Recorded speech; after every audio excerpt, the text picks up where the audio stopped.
Good evening.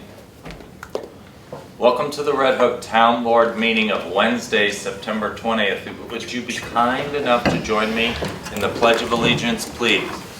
I pledge allegiance to the flag of the United States of America and to the republic for which it stands, one nation, under God, indivisible, with liberty and justice for all.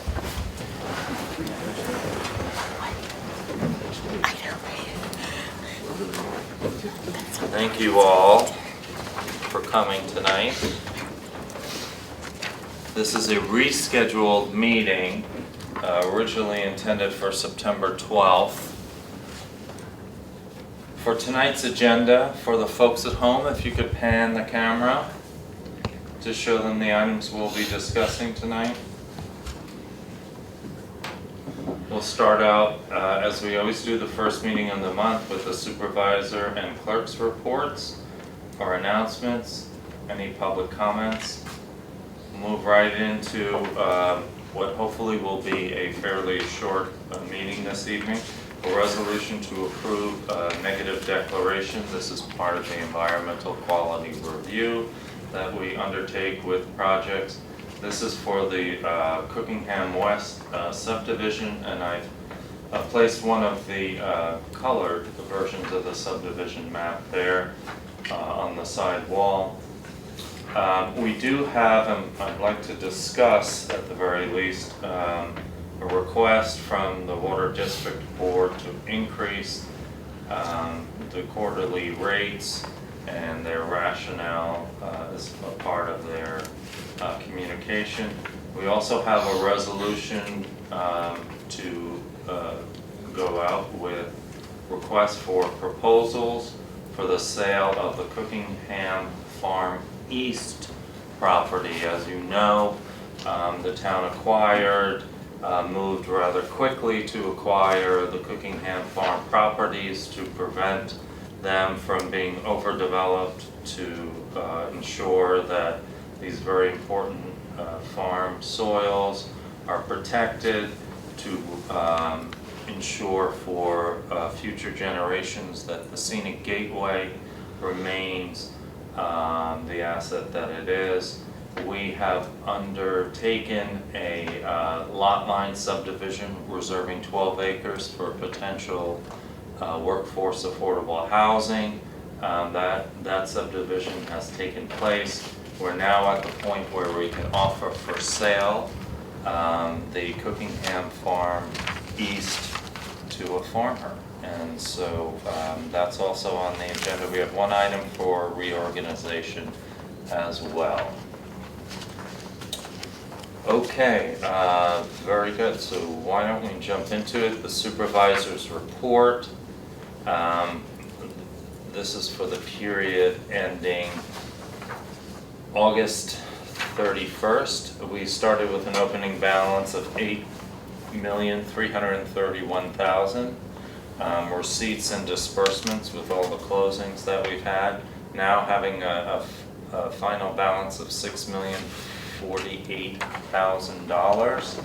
You'll see that balance increase as we sell off the various properties that we acquired as part of the Cookingham project. We also have some budget adjustments from Ann Conway, our bookkeeper.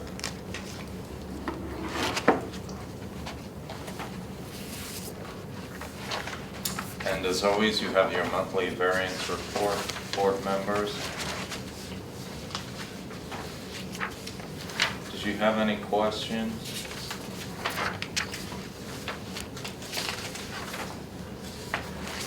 I'm expecting at next week's meeting to present to you the 2024 tentative budget, as we've received all the requests from the various departments. I think we're ready to discuss that. Any questions? If not, is there a motion to accept the supervisor's report? So moved. Well, Bill? Well, if we could do a tie, we would, but I think give it to Julia. I'll second it, Jackson. Thank you, Bill. All in favor, Jacob? Aye. And myself. We also have the town clerk's report. Deanna, would you kindly read that, please? Town Clerk's Report for the period of August 1st, 2023 to August 31st, 2023. The total shares remitted to the supervisor, $5,996.28. Amount paid to New York State Agriculture and Markets for the Spay-Neuter Program, $25. Amount paid to New York State Department of Health for marriage licenses, $112.50. Amount paid to New York State Environmental Conservation for hunting and fishing licenses, $1,872.22. Total state, county, and local revenues, $8,006. And I hereby certify that vouchers numbered 30878 to 30995 processed in the month of August 2023 are an accurate reporting of the abstracts approved for payment by the town board. Thank you very much, Deanna. Is there a motion to accept the town clerk's report? So moved. Second. Okay. Poor Bill, he's trying. A little slow tonight. We'll just pretend it's tonight only, okay? Any further discussion, Julie? Okay, thank you. All right, announcements. Whoa, what happened there? Okay, obviously, it says save the date, but at this point, get ready. Hardscrabble is quickly approaching. It's this Saturday, the 23rd. It begins at 10 o'clock. Music, I don't know why this is not behaving. Music lineup is available as well as all other information. hardscrabbleday.org. And an event that people love, but the title creeps me out personally. It's the Cemetery Crawl 2023, put on once again by the wonderful historic Red Hook. You can get information, by the way, they have a booth on Hardscrabble Day as well. It's a scavenger hunt and a self-guided tour of 6 Red Hook cemeteries that offers highlights of the lives of interesting individuals and their memorials. The crawl will conclude with an awards ceremony on October 29th at the Elmendorf Inn at 3 p.m. Everyone who participates will get a prize. I don't even want to venture a guess what that would be with the cemetery crawl, and a chance to win one of 4 grand prize baskets. More information, historicredhook.org/cemetery crawl. Is anybody else concerned that the event is sponsored by Burnett and White Funeral Homes, Paul Rockley Memorials? Okay, also we have an event that I've participated in, and I know many of you have over the years, is the Tivoli Street Painting Festival coming up on Saturday, September 30th. Some really terrific artists and a lot of community members decorate squares that I and others paint, and that's about my skill level. It's on Saturday the 30th, rain date, October 1st, 10 a.m. to 4 p.m. on Broadway, which is closed down, with the exception of emergency vehicles. And spaces are reserved in the order in which registration is received. So you may want to register, and unfortunately this flyer doesn't say where or how to, but I would recommend going on Tivoli's website, and I'm sure the information would be This is there. Facebook. It's Facebook, advanced registration, yeah, is available on Facebook. That's interesting, but must check in before 11 a.m. Okay, so yes, thank you, Chris. That's why we bring attorneys to our meetings to catch Yeah, these just things. look up Tivoli Street Painting, it's on Facebook. There's a page. Thank you very much. All right, Stop 22 Community Walk, they marched for us, we walked for them in support of veteran suicide awareness. Another important and meaningful event on October 15th at the Red Hook High School track. It's a 22-minute walk, and that's in recognition of the rate of suicide of veterans in our country. All right, those are the announcements I have. Before we go ahead and delve into the agenda, Real quick. So yeah. I saw a post on the Tivoli Street Painting Festival that the registration will be on the day of event at 9:30 a.m. outside Tivoli Baking Company. So that's Highly recommend advance. Yeah. Yeah, but they're recommending, you can no, do they're it saying same that, day. They're saying that the remaining spaces are going to be available. Allocated to be then. allocated They- at 9:30. They filled out their outside the pre-order, bakery. yeah, Yep. outside the bakery, Yep. as it typically is. Yep. And that event is generally sponsored by the county arts, and why am I blanking on the correct term? I want to say arts and humanities, but it's not right. It'll come to me later. Thank you, Jacob. So yes, if you're interested, register in the morning. You'll see us in our best painting garb. Public comment. Would anybody like to make some public comment tonight? Okay. Before we go ahead with the agenda items, I just want to make sure, because we rescheduled, I'd like to do a motion to reschedule that public hearing that was to take place on the 12th. And that was related to Chapter 131, Vehicle and Traffic Law. And I would like to move to hold that, to reschedule that public hearing to, I think it's 7:45. Right, is that the time in the notice, Deanna? 7:45 on the 27th? I don't have it in front of me, but I can check. I believe that is the case.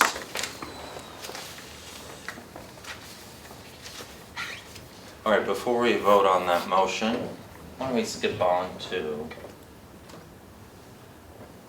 seeker work, environmental review. Of course, I'm gonna ask Deanna what the resolution number is, and she's not here. At last we left, we circulated to the village and the town planning boards to determine who lead agency should be. We requested that the town be, and we received back forms from both agreeing, and so we shall continue with our environmental quality review of this project. This is now on the west side, the map of which is available for you there to take a look at. We did a part 1 review. The description, the FEAF description is there. Part 2 and 3 we had in our possession. Let's go through it just very briefly. Let's look at our consultant's description once again of the action, and then I'll get there. Part 2.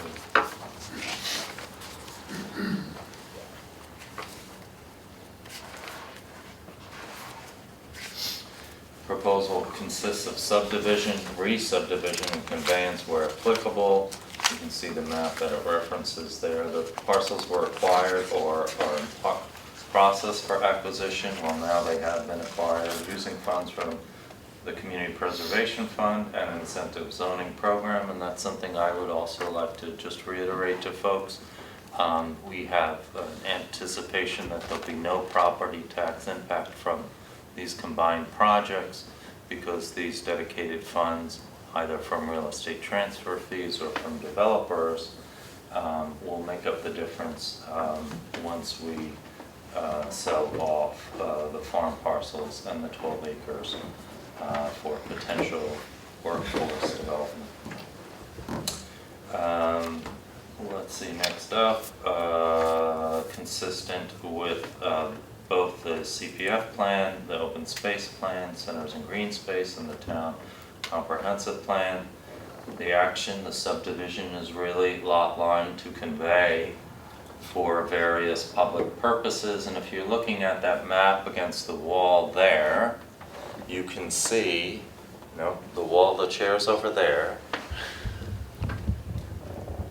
Very good. You can see what the actions are. So the conveyance will be, if you're looking at the yellow lot that is being created there, that is attached to Abrams Park.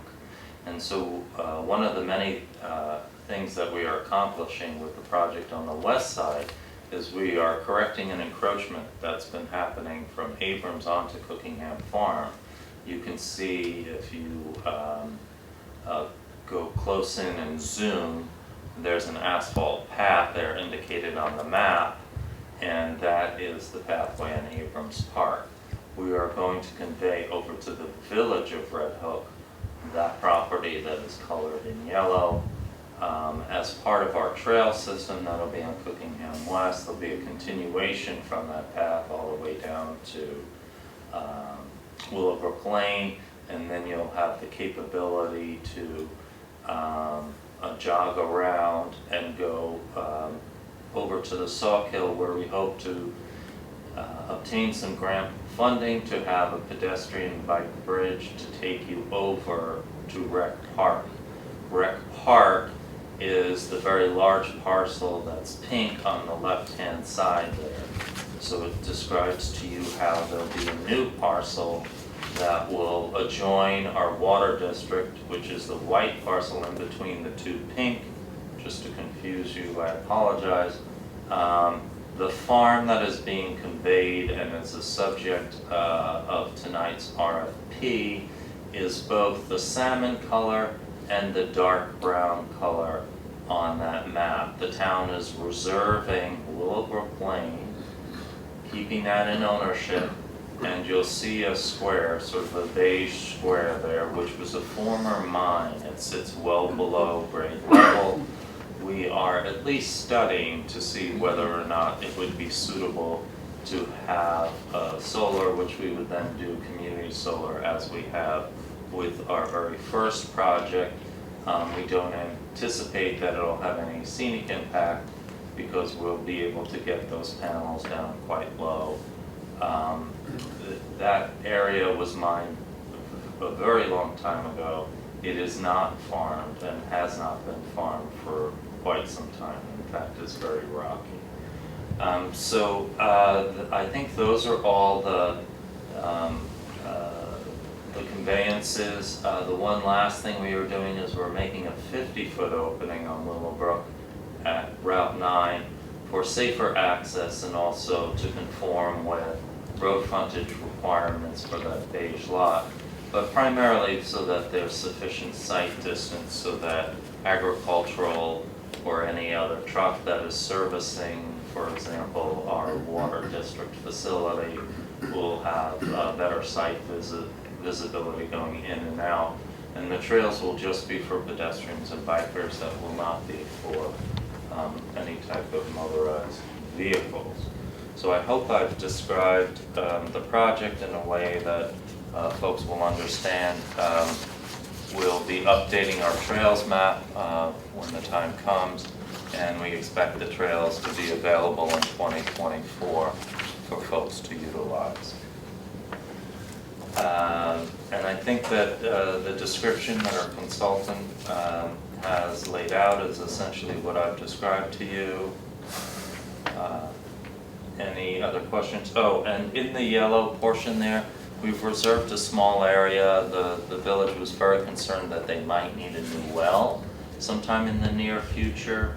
And so there's a small portion there that is west of the asphalt path that could accommodate a well and sufficient buffer for village residents who obviously are on community water. So there's a very extensive list of community benefits as part of this environmental quality review. various parcels, and then discussion of potential impacts.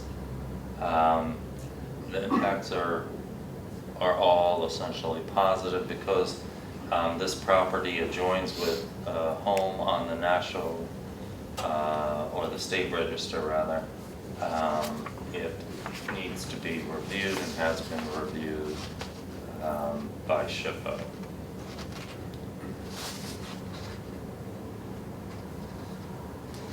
And I think that's essentially all the descriptions. Those are the parties that were circulated to.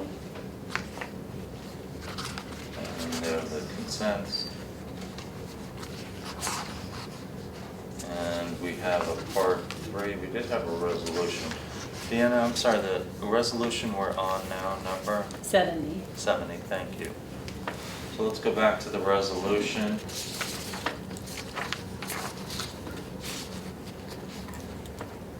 The documents articulating the reasons for a negative declaration. Anybody have any questions on that? So, Mr. Supervisor, we have, Yes, ma'am. I believe, the blank for the subdivision map prepared by Mark was September 7th. That's what's posted on the website, is that correct? That's this one? September Can you go 7th. look at it? That may have been updated with colors on the 11th, but if you would look at Yep, that. let's just take a look and make sure we're looking at the right I thing. think Mark thought it would be helpful to have. Colors? I don't know why I think there might be 9/11.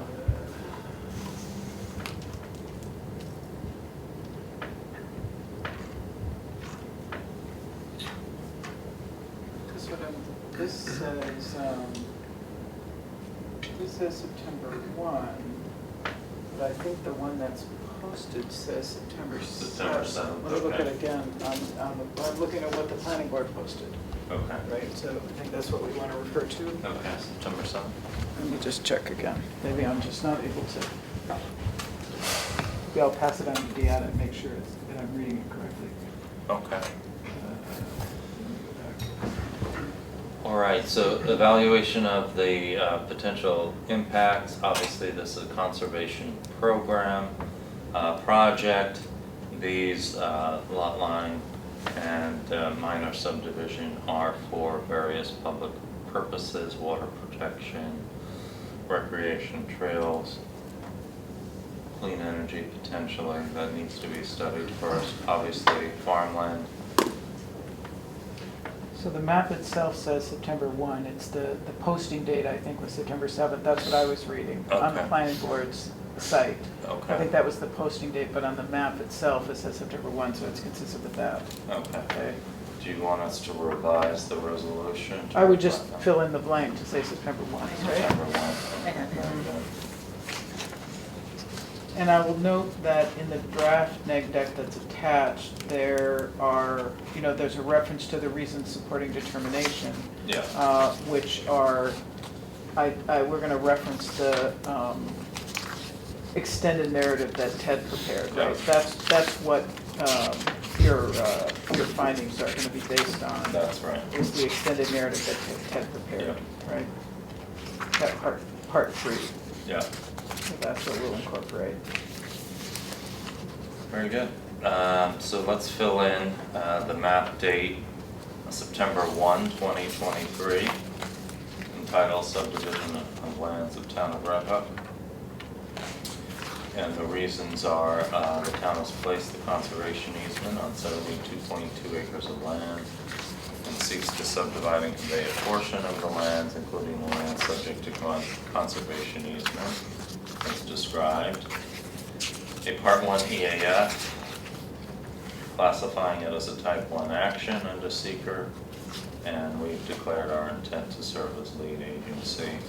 We've reviewed a FEAF for the proposed action, and we've analyzed and identified relevant areas of environmental concern. We've reviewed a draft neg deck, setting forth the reasons supporting a determination. And I'd like to move resolution number 70, which determines that this will not result in any significant adverse environmental impacts. Who would like to second that resolution? I'll second it. Thank you, Bill. Any further discussion? All in favor, Julia? Aye. Jacob? Aye. And myself, aye. It's unanimous, okay.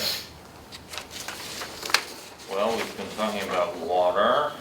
We have a request from the Water District. They have, over the years, been trying to raise the water rates because they are not able to keep up with some of the costs associated with maintaining the system. And as they articulate in their correspondence, they feel that they need to better prepare for the day when they need to either replace the tank or some of the distribution network needs to be replaced. Here's their request. Well, they're basically saying that their annual 5% they feel is insufficient, and they would like us to make a 10% increase. Thoughts? Bill? Well, as I've attended their meetings, I think the last bullet is the most important one. There are portions of our water district that are 70 years old. They are starting to encounter some failures here and there, and everything is expensive these days. They are proposing a mapping system to be able to figure out the types of mains that are being used in the different parts, because the water district was implemented, it was over time as sort of like College Park and Forest Park, as the developments were done. New segments of the water district were added. There will come a point in time in which they're going to have to proactively go in and replace mains and do other things. It's an expensive proposition. And I think ultimately that is the biggest issue for which they need to have a sufficient reserve. We've Yeah. already, as a board, dealt with the tank. We've applied for a grant. The tank issue, we as a board, I think, have discussed. Right, I mean, I don't know, what our odds are of receiving that funding. But yes, we're at least making an attempt Yeah. to try and defray Right. some of that cost. And the tank to pump communication, just for the public, the tank is maintained by our water department, and there's internal pumps. And they have timers and other things that sort of operate the pumps in the wells that bring the water to the tank. And they have been discussing, since I've been the liaison, technology upgrades so that it can be done remotely. They have a two-way radio system now, but it's not the most effective. And they're talking about trying to do some kind of cellular replacement. And that would need to take place in a new tank as well. I mean, it has to be done. And those aren't cheap either, but it's nothing compared to the cost of having to go and dig up a burst main or other issues like that. Well, we did have, I was on site at one repair where Yeah. we did have, over actually by a new trail. Right. And yeah, it is not insignificant to go and repair. I'm struggling with 10% watching what's happening right now, and the price of gasoline and oil heat, for these same residents. I guess one thing that wasn't clear to me is whether this request was for a one-time increase that it's 10% this year, and then it reverts back to 5%, or if it's an annual 10% increase. I had the same question, and I have this sense that we maybe discussed this same topic last year. We did, yeah. And so maybe I should just go back to the minutes from that meeting, but, I would like to see, I'm certainly sympathetic to the need for, aging infrastructure maintenance and we want to make sure that they have adequate resources to take care of that infrastructure. But would love to see sort of a little more numbers behind what they're asking, what they think a sustainable rate would be, you know, how they're doing multi-year planning to sort of account for some of these longer-term expenses. I don't know if they already have some of that. They have some, I mean, they certainly know what the reserve is, Yeah. and they also know what portion of the reserve would be used if a new tank comes in, which is at least half. Right. And then they're concerned, based on just this recent matter that you saw, which was a shoulder, there's a pipe that comes in, there's a shoulder that they had to dig up and replace. Just the basis on the cost of that alone. Made them nervous, I'm sure. Yes, I'm they sure. had some concerns. And the reality is, if there were a serious infrastructure failure, and they don't have the reserves to do it, they're gonna be coming to us to ask for money anyway. To borrow, True. Yeah. because it has to come from the district. Yeah, True. Yeah, and when they come borrow, you know, that the economy could be different, interest rates could be different. There's a lot of funding out there right now, not necessarily that we'll get it, because there are a lot of, you know, water districts in worse shape than we are. I'm struggling right now to add on to additional burdens. I mean, you know, a homeowner who needs to buy a new car has to face auto loan rates that are double what they were just a couple of years ago. So I just feel like we're adding more and more burden to users in the district right now. We do have reserves, so it's not like we're going to, you know, go without. The only good thing about rising interest rates from this standpoint is the district is receiving increasing interest off of their reserves, and you'll see that reflected in the budget I give you next week. So I think that will be helpful to their budget, but I think we should take a look at what 2022 works out to in the district, in their books, before we go ahead and entertain something as substantial as 10%. Am I the only one who feels that way? What do you think, Jake? No, I think that makes Yeah. sense. I mean, are we ready to approve the 5% that was sort of on the docket? Are we ready to do that? Or do you want to wait, Julie, and get more information? I mean, we have to call a public hearing anyway, right? Yeah. Yeah. So is it possible that we could have a little more information by the Yeah. date of the public hearing? yes, okay, sure. You can always ask.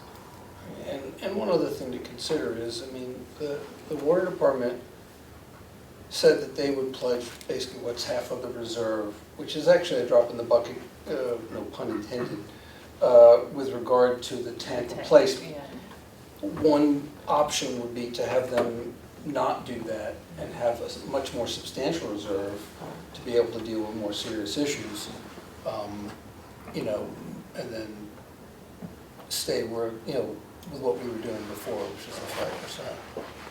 Well, I think, you know, I don't pretend to know how to operate a water district, and that's why we're very fortunate to have people with experience, you know, in the profession, and people experience with the district itself. But my limited knowledge is that, like with any system, you're going to have repairs, substantial repairs, perhaps, but you're not going to have entire neighborhoods, you know, be impacted, that need to be replaced. At that point, you're getting close to doing the system over, redoing the system, and you may schedule it in such a way that you're working on different neighborhoods at different times, but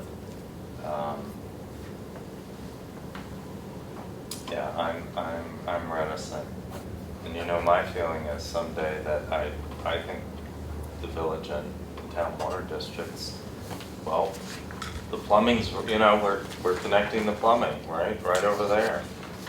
They should really explore whether or not there's financial benefits and other benefits to combining someday. So that's always in the back of my head. I know that's not going to happen necessarily in the next couple of years, but you know, just something to keep in mind does it make sense really for the village to be worried about their storage tanks and the town to be worried about its storage tank, when maybe they should be thinking, you know, as one entity, or at least what the needs are and how best to address the needs of both the water systems, so anyway. All right, what's our pleasure here? Mr. Hamel, liaison to the water district, what, you have some thought, a suggestion? No, I think I just voiced my suggestion, Okay. which is to not have them make a contribution to the tank. Okay, And they have about $750,000 in reserve, Yeah. and they were pledging about $335,000. Right. If I recall correctly. right, Let them keep the reserve for a catastrophic incident. If we get funding from the state and we approve the bond resolution and we go to fund this, either way, whether it's a replacement or we have to do a painting and a refurbishment, which is also over $1 million, that ultimately fall on the town, on us, and leave it at that, and then just do the cost of living type increases. okay, That's my Okay. sense. all right. So does that include calling a public hearing for something at our next meeting, or no, not yet? Julie, what do you think? I mean, I would be comfortable calling a public hearing for the 5% as planned. Would we, I guess if we get additional information from them, you know, as they close out the 2022 books, would we be able to authorize an additional rate increase later if we felt it was necessary? Yeah, and we have done that. During the pandemic, we delayed increases. We moved them to a different time of the year because we were seeing, obviously in the beginning of the pandemic, the economic uncertainty was as high as it ever was. So, what do you think, Jacob? I mean, I don't think there's any harm in calling a public hearing and getting more information. Okay. We have to call it for a rate. We can't just call it for. Yeah, I think that Julie's suggestion of doing the 5% that was previously proposed makes sense to me. Okay. Then, you know, I think that if we decide that we would prefer the higher rate, if we get information that indicates that it would be necessary, we can call a second public hearing. Yeah, Later. amend the resolution on the water rate proposal and continue the public hearing, sure. Now the discussion is, when should we call it for? Do we have time, Chris, to publish and call it for the 27th? I mean, we're not gonna get this done before the end of this quarter, right? Because they were looking for approval by October 1st. Right, so the public hearing for September 27th. Would work, Well, huh? this would be get it effective October published 1st, by- but billed in the first quarter I of don't know if we can get it 2024. published by the 22nd, Diana, that's the question. I can Given find the out. delay in this meeting, you know. Yeah, I'm I not think sure. that's- I have to find out. I don't know what, they have different deadlines all the time. I can just email them. That's the best I can do. See if They you don't can get have it a published very by the tight deadline. 22nd. Well, why don't we call it, and if you have to reschedule it, like we had to reschedule this one, we'll reschedule it. All right, Okay. makes sense? So, do you want to fill in the blanks? We'd want to do a little quick math, wouldn't we? Yes, we would. So it would be, well, you can either do 51.954 for the first rate, or you can do 52 if you want to stop. Just round it out. 51.95, or do you want to do? Why don't 52? we just do 52, right? As a 5%. So then the other one is 6, maybe 630 per 1,000 gallons. Just round it off, I'm not quite sure. 630. That makes sense, folks? Those are the rates. So it'd be $52 up to the first 9,000 gallons, $6.30 per 1,000 over that 9,000. Out of district, so that's looks like the So town there's a hall. little bit of a premium on the overages, which is what I think they wanted, right? Yeah. Isn't that what they already have though? Oh, no, at a district 150? Yeah, the district has always been on Yeah. it. Oh, yeah, So- yeah, Right. That's the same structure. Okay, so for the public hearing notice, yeah, so then it would be. Okay, now we're at 7:55. Deanna, did you confirm that, that other public hearing's at 7:45? 7:35. That was 7:35? Yeah. So Okay. actually, could the board when you're done with this, could you go back to that and? We are, that's why I was asking, because I want to set this one. Thank you. So why don't we have a resolution on this, I believe we do. Yes. 71 dated September 20th, establishing a date for a public hearing regarding water district rates and charges for water district number 1, and we are now calling for an annual increase of 5%. And that should be filled in the resolution. Public hearing on September 27th, it says 7:35, that resolution should be modified to say 7:55. I thought we had a couple of public hearings already. So I so move resolution number 71. Deanna?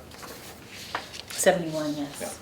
Second by Second. Bill. Thank you. Any further discussion? All in favor, Julia Solomon, Jacob Testa. Aye.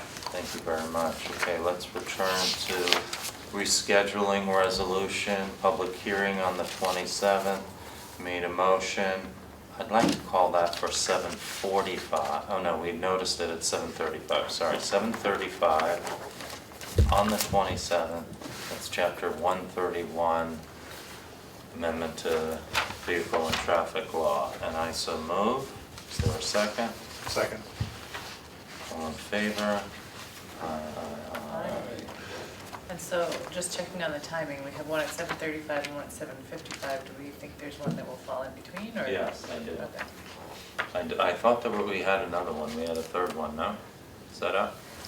We've I'm left not time. sure, I'd have to go look. I don't recall. I'm sure Robert can filibuster that time. Yeah. I wish I had time for karaoke. All right, let's see, where are we now? We are on agenda item authorizing RFP for disposition of Cookingham Farm east of Route 9. It's resolution number 72. So we're gonna authorize, I believe, town board members, with your support, authorize the release of the RFP. We're gonna take the next couple of days and collate all the documents, put them up on the website, release it out to the various entities, put it out in public, so folks can be made aware of the fact that we are now soliciting bids for the farm property. Again, as a reminder, the farm is subject to a preemptive purchase right, which is on the property courtesy of Scenic Hudson, and a covenant to farm, which basically ensures that it'll be farmed into the future. The methodology for the sale, for the public to know, is that it will be sealed bids. The town board will review those bids. We will open them. We will not open and read the amounts, because we will review to make sure that the submissions fulfill the requirements. We will reveal the amounts of the bids at the time of contract with the successful bidder. So we want to let you know that in advance. I would encourage everyone to read the documents, both the conservation easements, the covenant, the preemptive purchase right, and we'll make available, we'll schedule times for site visits for folks to visit the properties, and have an opportunity to submit questions in writing. Those questions and answers will be distributed to everyone who registers interest in the property so that we can provide those answers to any parties that are interested. And so, town board members, you have in front of you both descriptions and maps of the property, the conservation easements.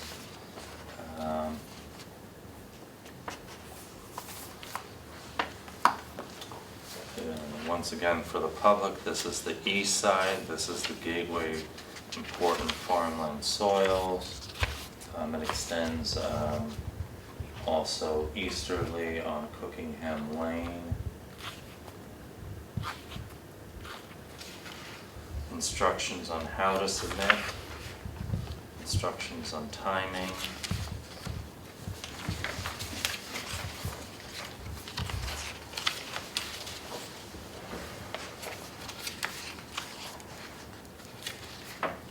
The form of contract is also being provided for interested purchasers, along with all the usual lead hazards. We should also remind the public that the property is improved with 2 small houses and an office off of Camp Lane. There is an easement for the farmer to utilize Camp Lane for those improvements and obviously for access to the farm.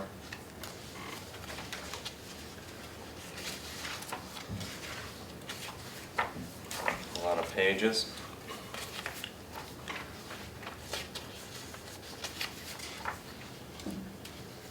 Conservation easement with map.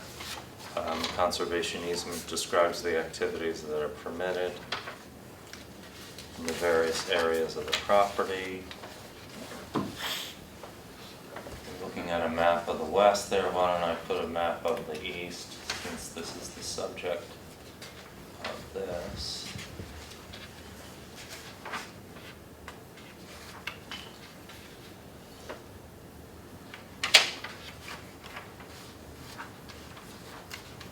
I'll get there.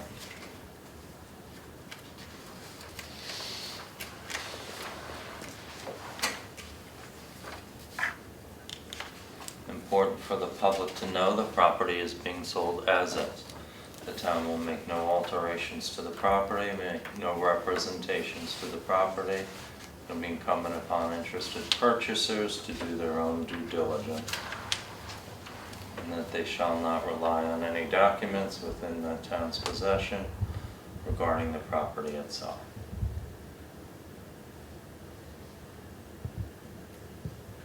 Here's the east side.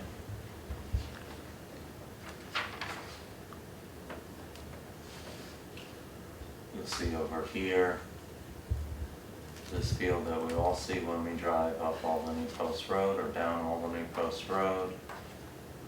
There are resource protection areas surrounding what is a pond that is not visible from the roadway. There is a house lot that is not part of this sale. In the middle of the property, there is yet another field towards the rear which is not visible from the roadway. There are 2 building envelopes. This one can accommodate both residential and agricultural and other uses.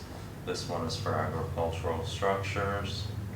There is a buffer to the stream, but within here is a point of access for the farmer to access water through an easement underneath here.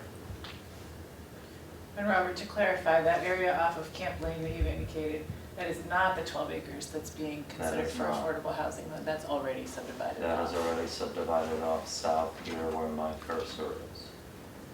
Thank you, yes. Okay.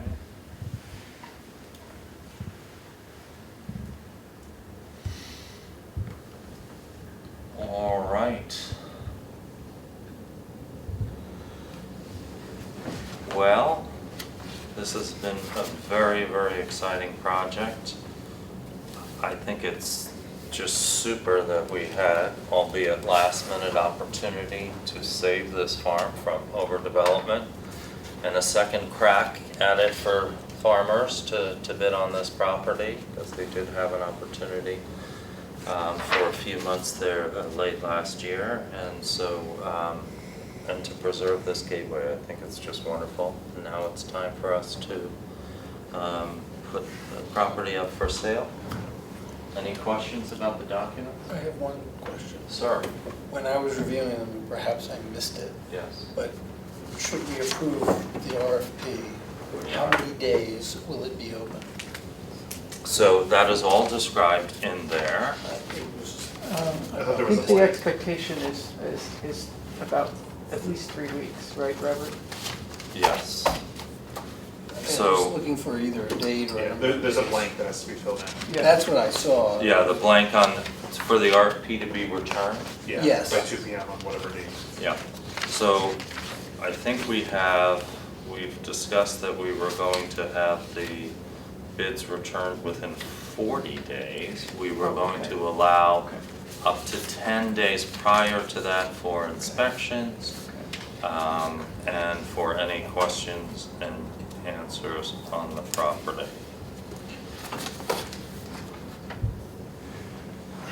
So, and I think this would be tentative, but assuming that it was finalized by Monday, just there's some paperwork to pull together. To collate all the Right. paperwork, Right. put it online and distribute it out. But if it were ready by then you'd be looking at, let's see, September, so, We got the first week of looks like the November. beginning of November, right? Where we're gonna be. 40 days from now would be October 31st, but if we're looking at Monday, it'd be Right, if you throw in a few more days, right. maybe the end of that first week of November. Don't you think we can have it ready by Friday? When do we, no. No. Just gonna say no. No pressure.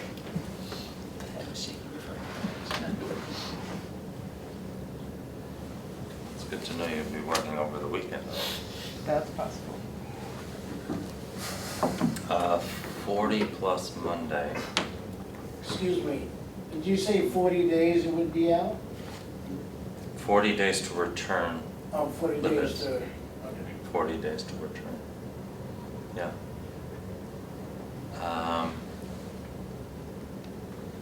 40 from Monday, so October 31st, so we are looking at like November 5th, is that 40 days? Okay. Dated and Monday is So the you have to be 25th. 6th, I guess? Is What's what that? It would be November 6th because the 5th is a Sunday. Oh yes, November 6th.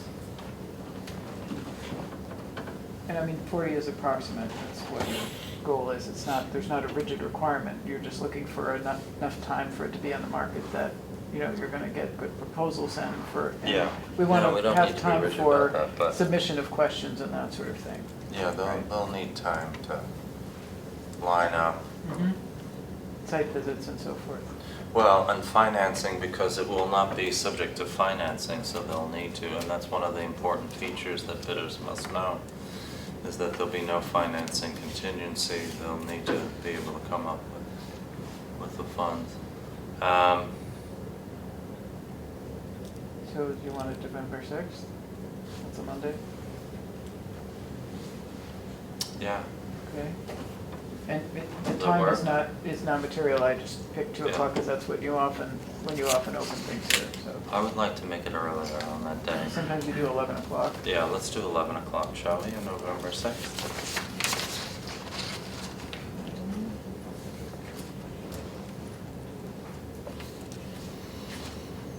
Okay, I believe this is 72, resolution number 72. Approving the RFP, do we have our dates now inserted? Documents. Wonderful. I so move. Is there a second? Second. Give you any questions, further discussions, all in favor, Bill Howard. Aye. Jacob Testa. Aye. luck, congratulations to all interested parties. Okay, I moving. have only a tangentially related question, is can we get some of these maps that are now public up on the website in a place that's easier to find? I've been getting questions from people and I don't know where to point them. We are collating, well, these are, many of these are hot off the press. Mark just showed up with us the Yeah. other day, color coordinated. He thought it would be easier for the planning board. I would ask you to review the minutes of the planning board. The discussion was, well, what is Barbie and what is Ken? Okay. So yes, we'll put it all together and maybe seek your input on which maps are most articulate and clear and which ones are more confusing, all right, Julia?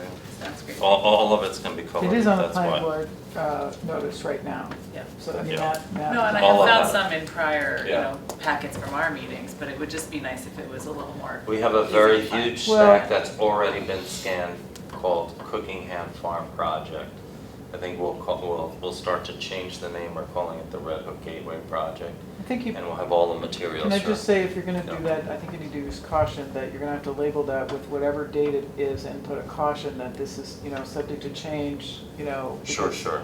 if something changes, let's say the planning board asks for a change and then the map changes, that's gonna be in the planning board website, that's gonna be the most recent version. Sure, So sure. and you're not gonna be keeping that up to date. Up to date, yeah. Right, because that's just a sort of informational thing, so just be careful to label it that way. No, please. perfect sense, Right. dated, yeah. Yeah, as- because all of these things are in motion, right, until the subdivision plan is finally approved, right? Fluid. So, right. Agenda item number 4, well, we might finish with the regular business in an hour, that'd be wonderful. Is a request from the CAC to appoint, Lori Eusted has interviewed Bill Allen. And there's a letter of interest. Bill worked, he points out, he's been a resident of Red Hook for 3 years. He worked at the United Nations for the last 15 years, including areas of technology and sustainability. Well, that's not timely at all, technology or sustainability, is it? The skill set involves writing and communications. He's attended meetings already. Very good. Now teaching part-time at Marist. Wonderful. I would say that, spoke with him at the last CAC meeting this past week, and he seems really excited to be involved, and, like he notes sort of the communication side of things, that's something that he knows is a skill set, and something that would be an asset to the CAC, so, Terrific. yeah, I think that my impression from all who were at the meeting was very supportive of him joining. Do you have, Deanna, the reorg list so we know what year the term ends? No, that's what I was just thinking. Okay. All right, So wow. I think there are currently 2 vacancies on the committee. There are 2, we just need to know when the terms end. Yeah. 2-year terms, I'm gonna guess that there's one that ends in 2024. But I don't think that's sufficient for us. While we wait for Deanna to go, we did have last minute correspondence, Linda Keeling, once again asking us to please form a St. Margaret's committee. And talking about working with John McCune, and talking about guidelines for historic restoration. Linda may wish to know that our engineer has been in touch with SHPO to receive approvals for all proposed work.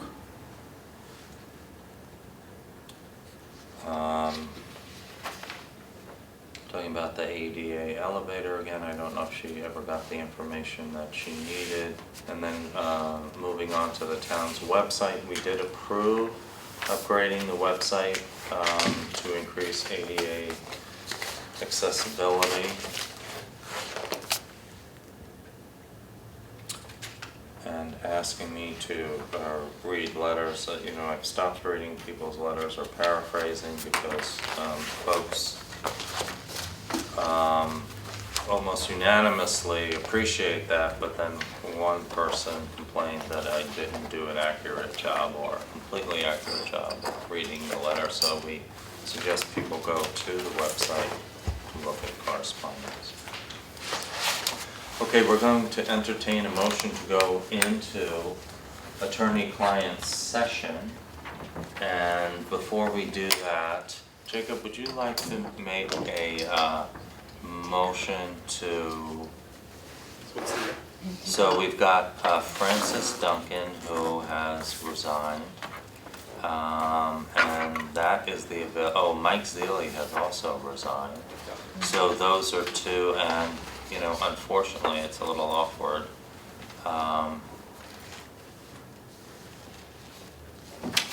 Why don't we go ahead and just approve the term ending in 2025? At this point, approving a term that ends in a couple months. do they all Also, like, 2023?